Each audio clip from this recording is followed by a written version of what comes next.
क्या आपकी भक्ति सच्ची है? क्या आप सच में ईश्वर को पाना चाहते हैं या केवल दिखावा है? भक्ति तो लाखों लोग करते हैं। इस दुनिया में अनंत भक्त हैं, लेकिन सच्ची भक्ति क्या है? सच्चे भक्त, एक सच्चा भक्त क्या होता है? आज हम इस वीडियो में जानेंगे सच्ची भक्ति क्या है, सच्ची भक्ति का रहस्य क्या है। जहाँ स्वार्थ खत्म होता है वहाँ पर सच्ची भक्ति शुरू हो जाती है। नमस्कार दोस्तों, चलिए शुरू करते हैं। सच्ची भक्ति के बारे में जो गूढ़ रहस्य भगवान शिव ने माता पार्वती को बताया था, आज वह मैं आपको बताने जा रही हूँ। लेकिन वीडियो को शुरू करने से पहले हमारे चैनल @मोनिका शर्मा को सब्सक्राइब कर लीजिए। जिन लोगों ने पहले से सब्सक्राइब कर रखा है उनका तहे दिल से धन्यवाद, और अगर आपने सब्सक्राइब नहीं किया है तो कर लीजिएगा और एक लाइक ज़रूर कर दीजिए, क्योंकि हम इतनी मेहनत करते हैं, आपके लिए वीडियो लाते हैं, आपके लिए ज्ञान भरी वार्ता लेकर आते हैं, तो एक लाइक तो बनता है। और कमेंट में हर हर महादेव ज़रूर लिखिएगा। चलिए शुरू करते हैं आज की कथा। हिमालय की शांत गुफाओं में माता पार्वती भगवान शिव के पास बैठी थी। उनके मन में एक गहन प्रश्न जन्म ले रहा था। उनके मन में एक गहन प्रश्न जन्म ले चुका था। वे बोली, हे भोलेनाथ, हे स्वामी, मैं आपसे ये जानना चाहती हूँ कि सच्ची भक्ति क्या है, जो आपको लुभा सके। ऐसी वह कौन सी भक्ति है जिससे आप प्रसन्न हो जाएं? वैसे तो भक्तजन अपने अपने तरीके से आपकी पूजा करते ही हैं, किंतु मैं ये जानना चाहती हूँ कि आपको कौन सी भक्ति है जिससे आपको सीधे ही प्राप्त किया जा सके। ऐसी कौन सी भक्ति है जिससे आपकी कृपा दृष्टि लोगों तक पहुँच सके। भगवान शिव ने पार्वती की ओर दृष्टि डाली। उनके हृदय में करुणा और प्रेम भाव भरा हुआ था। वे बोले, तुम्हारा प्रश्न एकदम गूढ़ है। प्राचीन काल में बड़े बड़े विद्वान इसका उत्तर ढूंढते आए हैं, लेकिन कोई इसका उत्तर नहीं पा सका। भक्ति केवल बाह्य आचरण से नहीं होती है। भक्ति केवल बाह्य आचरण से ही नहीं होती है, उसका मूल भाव तो भीतर छुपा है। आज मैं तुम्हें एक प्राचीन कथा सुनाऊंगा, जिससे यह स्पष्ट हो जाएगा कि सच्ची भक्ति क्या है और सबसे बड़ा भक्त कौन है। महादेव ने अपनी जटाओं से एक झटका दिया। अपनी जटाएं खोली और उनसे एक झटका दिया तो एक दिव्य दृश्य प्रकट हो गया। पार्वती माता को ऐसा लगा जैसे वे समय से पीछे जा रही हैं और उन्हें कोई प्राचीन दृश्य दिखाई दे रहा है। उस दृश्य में दिख रहा था एक प्राचीन नगर था। उसमें रहने वाला एक किसान था। वह हर कार्य करने से पहले शिवजी का स्मरण करता था। भगवान शिव ने कहा, देवी, आज मैं इस कथा के माध्यम से तुम्हें यह बताऊंगा कि मेरा सच्चा भक्त कौन है और सच्ची भक्ति क्या है। इस गांव का नाम था कुशालपुर। कुशालपुर में लोग बड़े साधारण तरीके से जीवन व्यतीत करते थे। खेती बाड़ी का कार्य करते थे, प्रेम से एक दूसरे से मिलजुल कर रहते थे और साधारण ही उनका पहनावा था। उस गांव में एक व्यक्ति रहता था जिसका नाम था श्यामल। उसकी पत्नी सुंदरी और 2 बच्चे थे। श्यामल का जीवन बड़ा ही साधारण था। वह गरीब था, लेकिन उसमें एक विशेषता थी कि वह जब भी कोई कार्य शुरू करता था तो उससे पहले ओम नमः शिवाय या भगवान शिव का किसी भी तरीके से वह नाम लेता था। भगवान शिव को वह याद करता था। वह कहता, जब वह अपनी गौशाला में जाता तो वह कहता कि हे भोलेनाथ, आपका आशीर्वाद है कि जो ये गायें मुझे दूध दे रही हैं। और जब वह खेतों में हल चलाता तो वह अपने बैलों पर हाथ रखता, उनकी पीठ थपथपाता और कहता कि आप भोलेनाथ का रूप हो और आपका बहुत बहुत धन्यवाद है। ये बैल जो मेरा खेत जोत रहे हैं, ये भी भोलेनाथ का आशीर्वाद है। उसकी पत्नी सुंदरी थोड़ा मुस्कुरा देती और कहती, स्वामी, आपको तो कहीं ना कहीं भगवान शिव मिल ही जाते हैं। हर रूप में आप भगवान शिव को देखते हैं। श्यामल कहता, हाँ, जब शिवजी सर्वव्यापक है तो हम उन्हें मंदिर में ही क्यों ढूंढे। जो जल हम पीते हैं, जो अन्न हम खाते हैं और जो कुछ भी हमारे आसपास का ये वातावरण है, वह सब शिवजी का ही अंश है। नगर के सभी लोग उसे साधारण समझते थे, कभी कभी तो मूर्ख भी कह देते थे। वे कहते, यह किसान तो बड़ा भोला है, न पढ़ा लिखा है, न शास्त्रों का ज्ञाता है, न कोई पूजा पाठ जानता है, बस हर समय शिव शिव ही करता रहता है। परंतु देवताओं की दृष्टि में यह बड़ी अनोखी पूजा थी। वह न तो शास्त्रों का कठिन मंत्र जानता था, न हवन कुंड जानता था, लेकिन उसकी भक्ति फिर भी सच्ची थी। उसके प्रेम भरे दिल में कोई निश्चल, कोई स्वार्थ नहीं था। वह निश्चल भाव से भक्ति करता था। एक दिन नगर में शिवरात्रि का बड़ा पर्व मनाया गया। सभी लोग मंदिर में, शिवरात्रि के का दिन था तो भाई सभी लोगों ने व्रत पूजा पाठ किया और मंदिर में चले गए। नए नए वस्त्राभूषण पहन रखे थे, कहीं दूध दही एकत्रित किया जा रहा था, कहीं पर ढोल नगाड़े बजाए जा रहे थे। लोगों ने नए नए वस्त्र पहन रखे थे। बहुत से ब्राह्मण और बड़े बड़े व्यापारी चढ़ावा लेकर मंदिर पहुंचे और उनके पास अत्यधिक धन मंदिर में चढ़ावे के लिए था। कोई सोना चांदी का जेवर चढ़ाने जा रहा था तो कोई सुंदर वस्त्र चढ़ा रहा था, कोई सुंदर सुंदर पकवान बनाकर लाया था। तब श्यामल ने सोचा कि मैं तो बड़ा गरीब हूँ, मेरे पास तो कुछ भी नहीं है, ये थोड़ी सी खेती और ये थोड़ा सा दूध ही है। तो उसने कहा, मैं यही चढ़ाऊंगा, मैं इससे बढ़कर भोलेनाथ को और कोई भोग नहीं लगा सकता।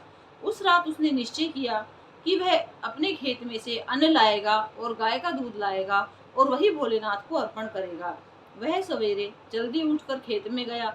उसने अच्छे अच्छे अन्न के दाने चुने, उनको साफ किया और गाय का दूध निकालकर एक मटकी में भर लिया। मट्टी की मटकी थी, उसमें भर लिया और मंदिर की तरफ चलते हुए ओम नमः शिवाय, ओम नमः शिवाय का जाप करने लगा।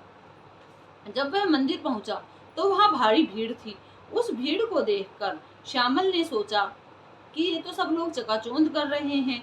वह जब मंदिर में पहुंचा तो उसने देखा कि नए नए वस्त्र आभूषण पहने हुए लोग वहां खड़े हैं, भीड़ लगी है, कोई सोने का छत्र चढ़ा रहा है, कोई जेवर चढ़ा रहा है, कोई पकवान बना कर लाया है। तो उनके चढ़ावे के आगे श्यामल की जो मट्टी की मटकी थी दूध से भरी हुई, वह बड़ी ही फीकी पड़ गई थी।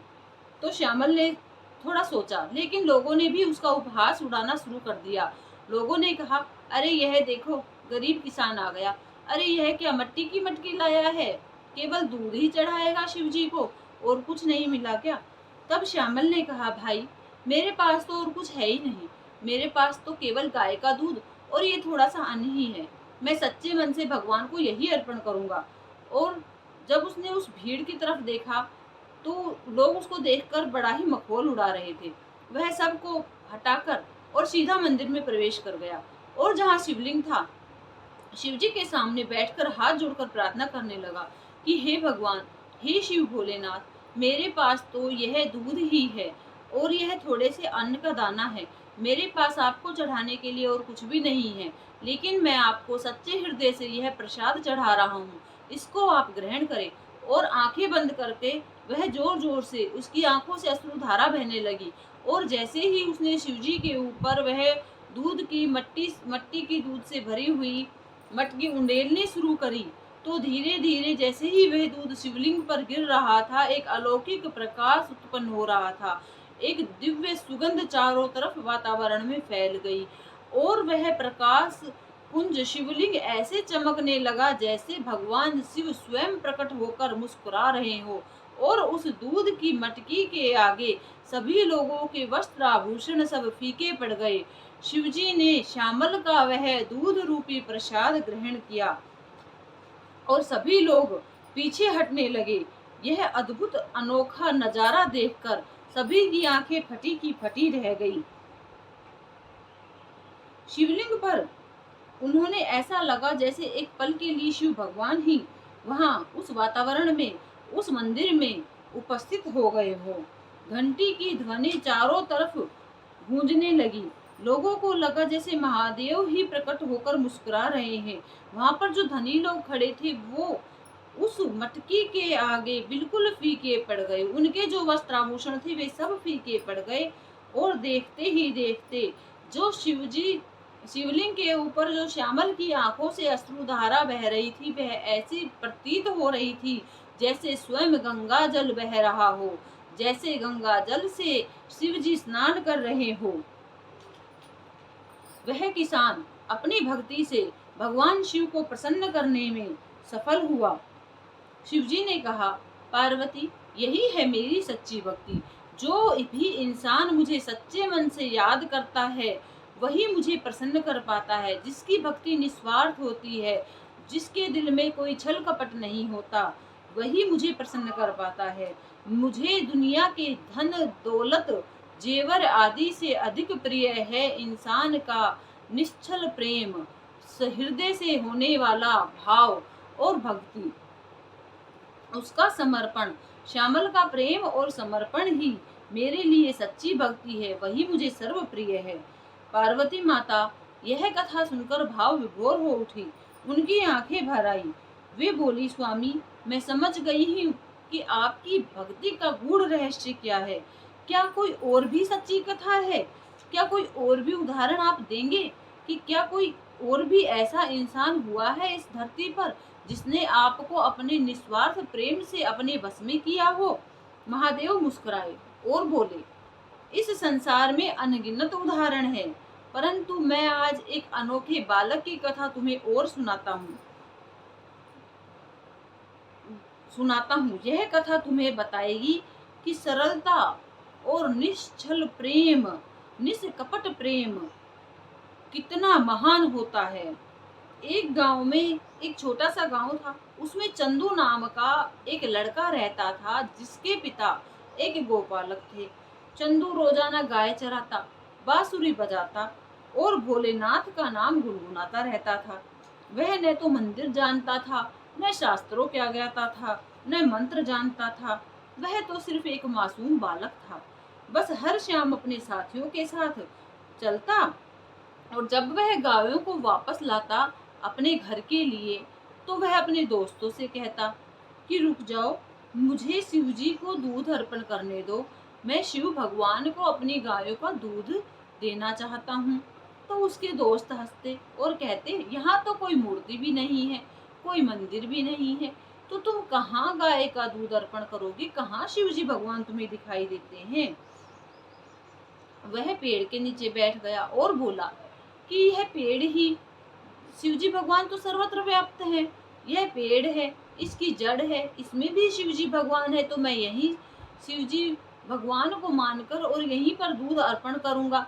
उसके दोस्त हंसने लगे, बोले, अच्छा मूर्ख है, कैसी बातें करता है। लेकिन चंदू नहीं माना और उसने कहा कि मैंने ये प्रण किया है कि मैं शिवजी को रोजाना अपनी गायों का दूध पिलाऊंगा और तभी तो मुझे दूध मिलेगा जब मैं शिवजी को पिलाऊंगा। तो वह अपने हाथों से अपनी गाय का ताजा दूध निकालता और एक छोटी सी मट्टी की लुटिया थी उसके पास, उसी पेड़ की पीपल की जड़ में वह दूध अर्पण कर देता और कहता, हे शिव भगवान, हे भोलेनाथ, मेरी भक्ति से भरी हुई इस दूध को आप स्वीकार करें, इसका आप भोग लगाएं। थोड़े दिन बीते तो क्या हुआ कि गांव में अकाल पड़ गया। तालाब सूखने लगे, फसलें सूख गई, चारों ओर हरियाली जो थी वो खत्म हो गई। लोग परेशान होने लगे। गांव के बड़े बुजुर्ग सोचने लगे कि अब जीवन कैसे कटेगा। पर चंदू अपनी गाय का दूध निकालकर, जब उसके पास थोड़ा दूध था तो वह थोड़ा ही निकालता और चाहे उसे थोड़ा सा ही अर्पण करता, वह उस पीपल की पेड़ की जड़ में रोजाना ही दूध अर्पण करता था। जब अकाल पड़ गया तो उसको भूख भी लगती थी, उसके पास खाने को अन्न भी नहीं रहा था, लेकिन फिर भी वह दूध शिवजी के लिए उस पीपल के पेड़ की जड़ में अर्पित करता ही था।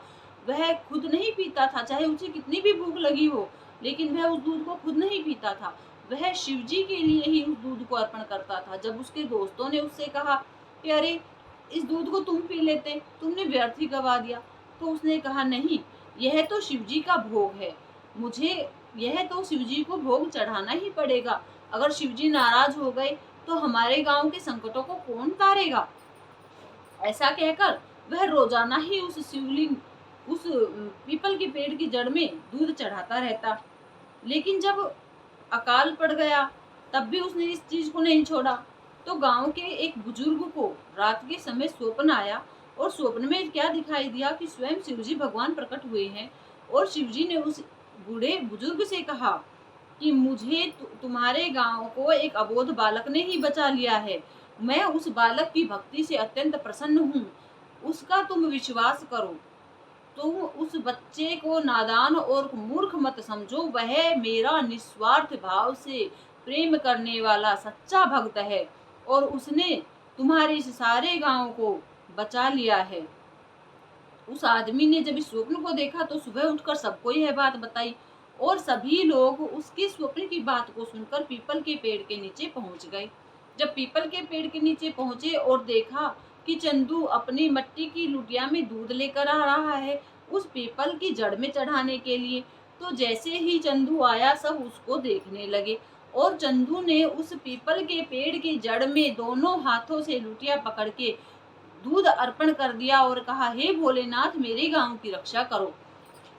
तब उस पीपल के पेड़ की जड़ से ही गंगा की धारा के समान बहुत जोर से एक पानी की लहर बाहर निकली और देखते ही देखते उस जल की लहर से ही समुद्र भर गया।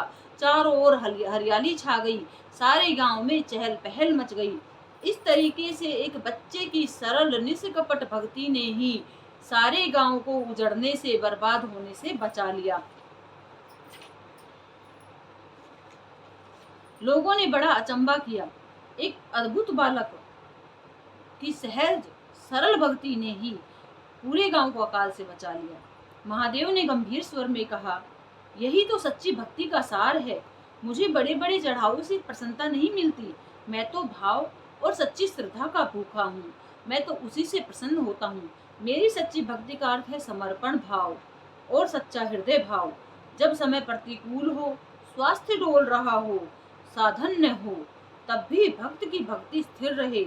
सच्ची भक्ति का सार है यही है, गूढ़ रहस्य यही है। भक्ति क्या है? भक्ति यही है कि निस्वार्थ निश्चल प्रेम से भक्ति करो। जहाँ स्वार्थ भाव खत्म हो जाता है वहीं सब भक्ति शुरू हो जाती है। तो साधकों, अगर आपको ये कहानी अगर आपके हृदय को छू गई हो तो हमारे चैनल को सब्सक्राइब जरूर करें, एक लाइक करें और प्यारा सा कमेंट में हर हर महादेव जरूर लिखें। हो सके तो अपने परिवारजनों के पास, अपने मित्रों के पास इस वीडियो को शेयर कर दीजिए, जिससे वे दिखावे से बचें और भक्ति का गूढ़ रहस्य जान पाएं। मिलते हैं अगली वीडियो में। जब तक के लिए जय शिव शंकर।